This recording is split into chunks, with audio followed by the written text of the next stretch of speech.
Et salutations les copains, j'espère que ça gaze. Alors aujourd'hui on va se retrouver pour une petite vidéo sur les bougies de temps, la préparation des bougies de temps.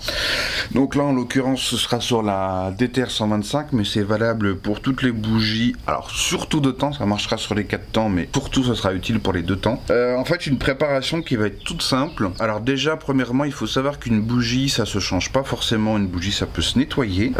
Pour ça il vous faut du papier de verre 600 et également du 1000 ou 2000 pour terminer.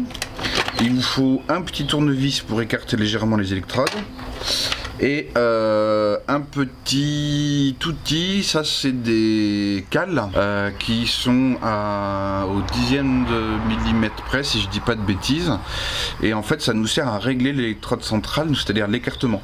Et donc là je vais te faire voir, attention ça va être magnifique. Donc voilà ce que ça donne, une bougie qui a été polie.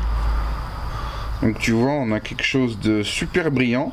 Alors quel est l'intérêt? Donc l'intérêt n'est pas esthétique, hein, c'est que plus la surface est lisse et propre, moins le dépôt va pouvoir adhérer dessus, donc la calamine, l'oxydation, etc. Et donc du coup on a une bougie qui va s'encrasser moins vite, donc avoir de meilleures performances, et la bougie va durer un petit peu plus longtemps. Alors donc je parlais du tournevis, c'est-à-dire le tournevis on va l'insérer entre l'électrode et la petite pointe. On va venir écarter pour pouvoir faire son nettoyage avec du papier de verre. Ensuite après on prend la cale, donc là en l'occurrence c'est une NGK Iridium BR9EIX. L'écartement de l'électrode que donne le fabricant est de 0,80.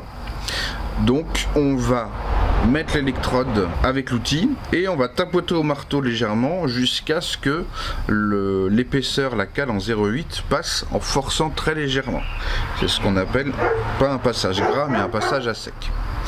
Voilà.